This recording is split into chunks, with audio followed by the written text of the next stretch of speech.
Hello, welcome to PK tutorial. So today our topic is about types of CSS background property. तो आज के lecture में हम पढ़ेंगे बैकग्राउंड प्रॉपर्टी के बारे में कि CSS में बैकग्राउंड प्रॉपर्टीज़ क्या है और इसको कैसे यूज़ करते हैं। तो बैकग्राउंड प्रॉपर्टीज़ जो है वो अपने आप में ही एक बहुत ही मोस्ट इम्पोर्टेंट प्रॉपर्टी है जो कि HTML के बैकग्राउंड यानी हमारे वेब पेज का बैकग्राउंड जो है उसको मैनेज करता है, यानी उस पर अप्लाई होता है। बैकग्राउंड सेट करने से क्या होता है, हमारे वेब पेज की रिस्पॉन्सिबिलिटी बढ़ती है और इंटरेक्टिविटी और खूबसूरती बढ़ती है।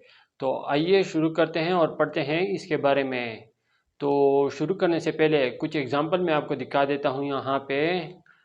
तो यहाँ पे मैंने एक PK ट्यूटोरियल वेबसाइट ओपन किया है जिसमें हमें बैकग्राउंड में एक इमेज नज़र आ रहा है।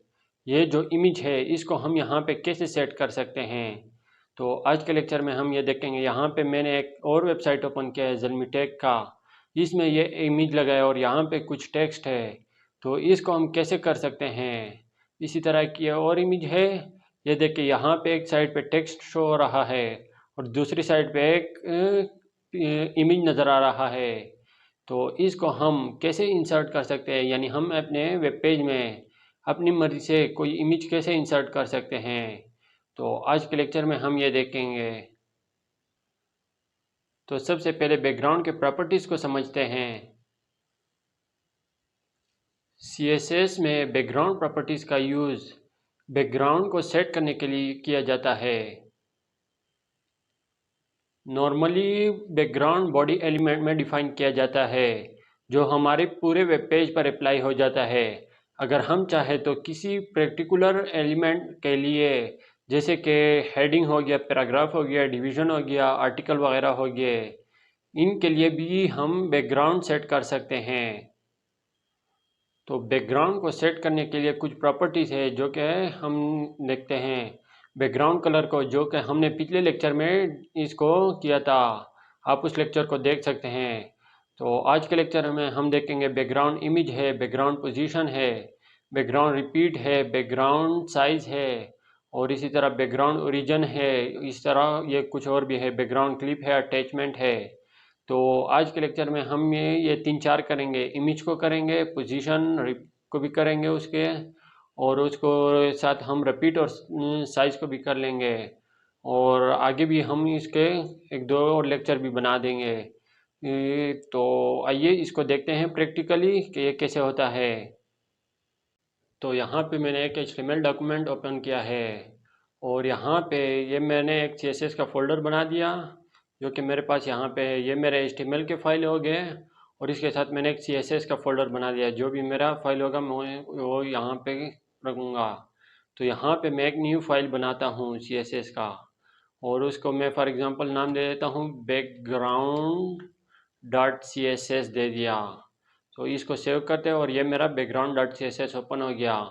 तो इसको मैं इसके साथ लिंक कर लेता हूँ। पहले यहाँ पे मैं लिंक लगाऊंगा, यहाँ पे मैं लिंक लिख देता हूँ और यहाँ पे रियल लिख देता हूँ और वो मैं लगा देता हूँ। यहाँ पे स्टाइल शीट लिख देता हूँ, यानी ये मेरा स्टाइल शीट हो गया। और इसके बाद मैं टाइप दे देता हूँ इसको, वो मैं दे देता हूँ text/css और उसके बाद मैं इसको href दे देता हूँ और वो मेरा CSS के फ़ोल्डर के अंदर है। तो मैं सबसे पहले CSS का फ़ोल्डर दूंगा और उसके बाद मैंने जो ये नाम दिया है background.css वो यहाँ पे मैं दे दूंगा। यहाँ पे मैं बैकग्राउंड लिख देता हूँ और इसके बाद .css लिख देता हूँ और इसको मैं यहाँ पे क्लोज़ कर देता हूँ। तो इसको मैं सेव कर देता हूँ। तो ये मेरा इसके साथ लिंक हो गया। अब यहाँ पे मैं CSS लगाऊंगा, जो भी मैं उस पर इस पर CSS अप्लाई करना चाहता हूँ वो मैं यहाँ पे इस पेज के अंदर राइट करूँगा, यानी CSS के पेज के अंदर मैं राइट करूँगा। तो यहाँ पे मैं राइट कर लेता हूँ, बॉडी लिख देता हूँ, यानी कि मैं बॉडी पर एक बैकग्राउंड पर एक इमेज सेट करना चाहता हूँ, तो इसलिए मैंने बॉडी लिख दिया। और अब जो भी मैं इस पर अप्लाई करना चाहता हूँ वो मैं यहाँ पे राइट करूँगा। तो सबसे पहले मैं एक बैकग्राउंड इमेज देना चाहता हूँ, तो मैं वो राइट कर लेता हूँ। सबसे पहले यहाँ पे मैं बैकग्राउंड इमेज लिख देता हूँ। यहाँ पे बैकग्राउंड इमेज मैंने लिख दिया। तो यहाँ पे मैं URL को यूज़ करूँगा और इसमें मैं ये पाथ दूंगा, यानी इस इमेज का पाथ दूंगा। सबसे पहले मेरा जो CSS है वो इसके अंदर है, तो इससे बैक में जाऊंगा। पहले बैक जाने के लिए हम 2 डॉट का यूज़ करते हैं और उसके बाद स्लैश लगाते हैं। तो अब मैं इमेज के फोल्डर के अंदर जाऊंगा, तो वो मैं इमेज का फोल्डर का नेम लिख दूंगा और उसके बाद फिर स्लैश यूज़ करेंगे और इसके बाद अब जो भी मैं इमेज देना चाहता हूँ वो मैं राइट कर दूंगा। तो मैं ये दे देता हूँ 4.png और अब इसको यहाँ पे क्लोज करते हैं। तो ये मेरे इमेज का लिंक हो गया। तो मैं इसको सेव करके आपको चेक करवा देता हूँ। यहाँ पे मैं लोड करता हूँ तो ये देखें, ये हमारे पास इमेज शो हो गया है। तो अगर आप इस इमेज को देखें, ये यहाँ पे ख़त्म हो रहा है इस जगह पे और यहाँ से ये दोबारा इमेज शुरू हो रहा है। अगर आप यहाँ पे गौर करें तो ये दोबारा रिपीट क्यों हो रहा है? ये इसलिए हो रहा है कि हमारा जो इमेज है उसका साइज़ छोटा है, इसलिए ये रिपीट हो रहा है। यानी कि हमारा जो वेब पेज होता है, हमारा जो बैकग्राउंड होता है वो बाय डिफ़ॉल्ट रिपीट ही होता है, तो इसलिए ये भी रिपीट हो रहा है। तो इसको हम कैसे सेट करेंगे? तो आइए उसको देखते हैं। फॉर एग्ज़ाम्पल मैं यहाँ पे कोई और इमेज कर लेता हूँ। यहाँ से मैं एक और इमेज ले लेता हूँ, फॉर एग्ज़ाम्पल 3.png को ले लेता हूँ। अगर मैं इसको करके दिखा देता हूँ आपको, यहाँ पर इसको सेव करके चेक करते हुए ब्राउज़र में, तो ये देखिए इसका साइज़ जो है वो बैकग्राउंड से बड़ा है, यानी हमारे वेब पेज से बड़ा है, इसलिए इससे बाहर चला गया। और मेरा जो इमेज है वो यहाँ पे इतना है। मैं आपको चेक करवा देता हूँ। ये देखिए ये पूरा इमेज इस तरह है, लेकिन यहाँ पे बैकग्राउंड में जो शो हो रहा है वो आधा शो हो रहा है। तो ये इसको हम किस तरीके से सेट करेंगे अभी? तो यहाँ पे मैं इसको साइज़ दूंगा। मैं इसको 4.png कर लेता हूँ और यहाँ पे बैकग्राउंड को मैं साइज़ दूंगा। तो मैं यहाँ पे राइट कर लेता हूँ साइज़ और इसको मैं अब 3 तरीके से साइज़ दे सकता हूँ, यानी 3 वैल्यू दे सकता हूँ। एक ऑटो है, एक कंटेन है, एक कवर है। तो सबसे पहले मैं ऑटो लिख देता हूँ और इसको चेक करते हैं। ऑटो मीन जो इसका अपना होता है वही दे देता है, यानी जिस तरह बाई डिफ़ॉल्ट होता है उसी तरह शो हो रहा है। और इसके बाद हम राइट करते हैं कवर को।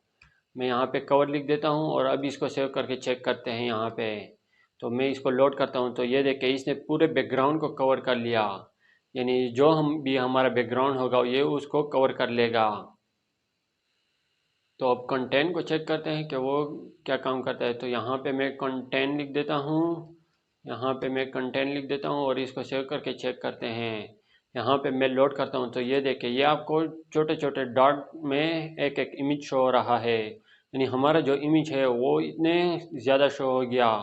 अगर आपको ये देख के ये एक इमेज हो गया, ये 2, ये 3, ये 4, इसी तरह ये इतने ज़्यादा इमेज हो गए, इसने हमारे पूरे बैकग्राउंड को कवर कर लिया।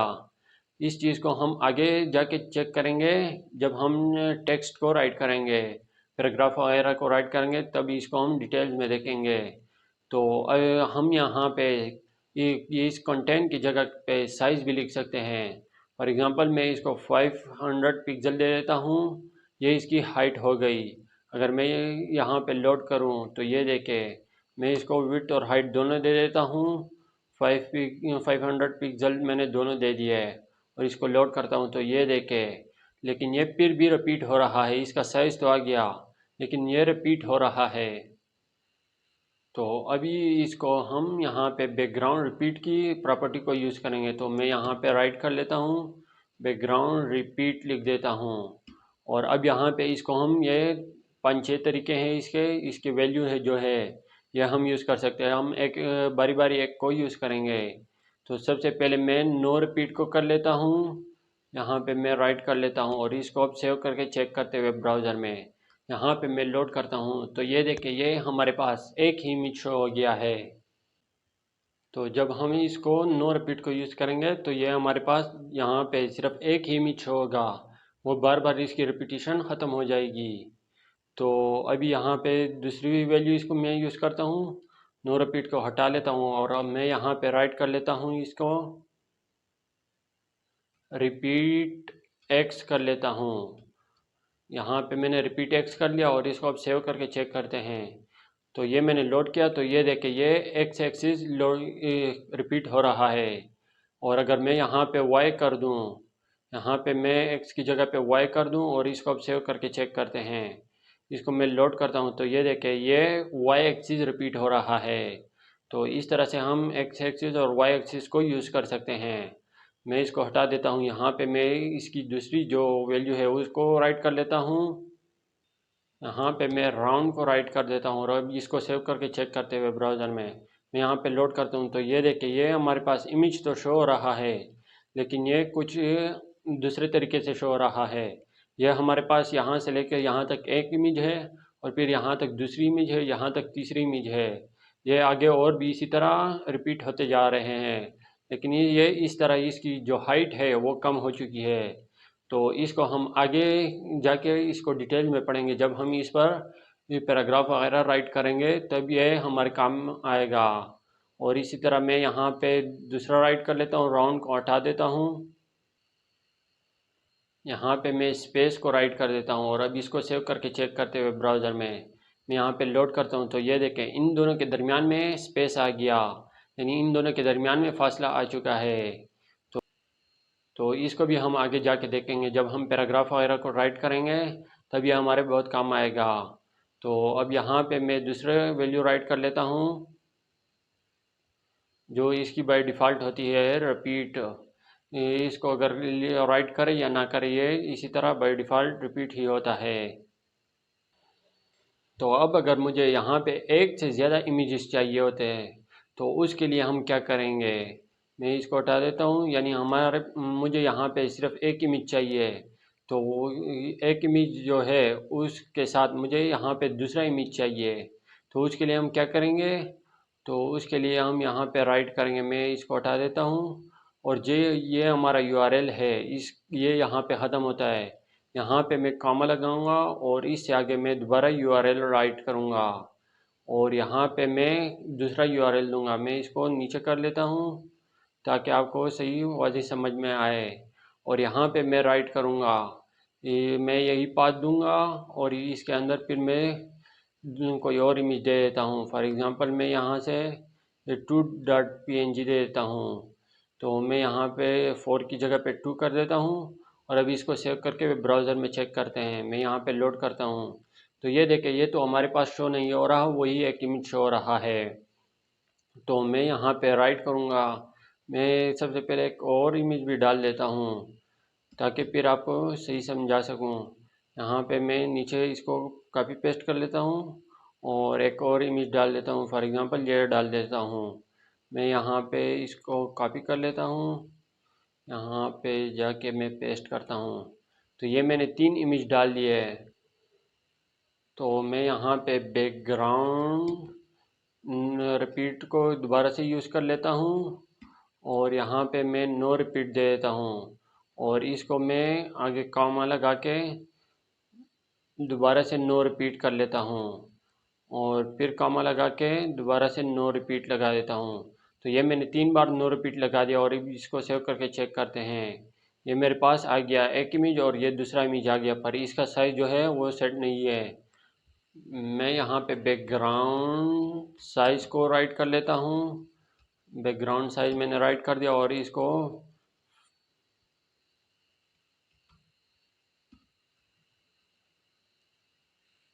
मैं यहाँ पे एक कॉमा लगा देता हूँ और 500 पिक्सल राइट कर लेता हूँ। फिर कॉमा लगा देता हूँ और फिर दोबारा से 500 पिक्सल राइट कर लेता हूँ। तो ये मैंने तो तीनों को एक सेम साइज़ दे दिया। मैं इसको 600 कर देता हूँ और इसको 700 ताकि आपको वाज़ेह नज़र आ जाए। मैं इसको लोड करता हूँ तो ये देख के ये पीछे और इमेज शो हो चुके हैं। मैं अगर इसके साइज़ को और बढ़ा देता हूँ, यहाँ पे मैं 7 कर लेता हूँ और इसको 9 कर लेता हूँ। तो अब दोबारा से चेक करते हैं। मैं इसको लोड करता हूँ तो ये देखिए हमारे पास वो इमेज जो है वो भी शो हो चुके हैं। तो ये तो सारे एक दूसरे के ऊपर शो हो रहे हैं। इसको हम अलग अलग एक एक इमेज कैसे शो करवा सकते हैं, तो उसके लिए मैं यहाँ पे राइट करूँगा। इस साइज़ को मैं हटा देता हूँ, यहाँ पे एक को कर लेता हूँ 500 पिक्सल और यहाँ पे मैं इसको भी कर देता हूँ, और यहाँ पे मैं इसको पोजीशन दे देता हूँ बैकग्राउंड को। यहाँ पे मैं पोजीशन को राइट कर लेता हूँ और इसको मैं पोजीशन दूंगा यहाँ पे left, centre, right, bottom, top, ये हम दे सकते हैं। मैं इसको अपनी मर्ज़ी से सेट करता हूँ। और तो मैं यहाँ पे राइट कर लेता हूँ 0 और फिर 0 ज़ीरो पिक्सल कर लेता हूँ और इसको 0 पिक्सल कर लेता हूँ। ये एक्स एक्सिस हो गया और ये वाई एक्सिस हो गया। इसी तरह दूसरे इमेज को भी कर लेता हूँ, उसको 500 एक्स एक्सिस कर लेता हूँ और 0 पिक्सल वाई एक्सिस कर लेता हूँ। और इसी तरह तीसरे इमेज को भी कर लेता हूँ, 1000 पिक्सल कर लेता हूँ एक्स एक्सिस और उसके वाई एक्सिस को 0 पिक्सल कर लेता हूँ। और इसको यहाँ पे सेमीकोलन लगा देता हूँ। तो अब इसको सेव करके चेक करते हैं। मैं यहाँ पे लोड करता हूँ तो ये देखिए, ये हमारे पास कुछ इस तरह शो हो चुका है। इसको इन सबको मैं यहाँ पे साइज़ भी दे देता हूँ। फॉर एग्ज़ाम्पल मैं इसको साइज़ को 400 कर लेता हूँ और इसको भी थोड़ा कम कर लेता हूँ यहाँ पे, ताकि हमें सही तरह एडजस्ट नज़र आ जाए। मैं इसको लोड करता हूँ तो ये देखें, ये हमारे पास 3 इमेज एक साथ ही शो हो चुके हैं, यानी एक दूसरे के ऊपर नहीं है। अभी हमारे बैकग्राउंड में 3 इमेजेस शो हो चुके हैं। तो आई होप आज का ये लेक्चर आपको अच्छी तरह समझ आ गया होगा। अगर आपको वीडियो अच्छी लगी है तो वीडियो को लाइक कर दें, और अगर आपको कुछ समझ नहीं आए तो आप कमेंट करके पूछ सकते हैं। और हम अगर आप चैनल पर न्यू है तो चैनल को सब्सक्राइब कर दें। ओके।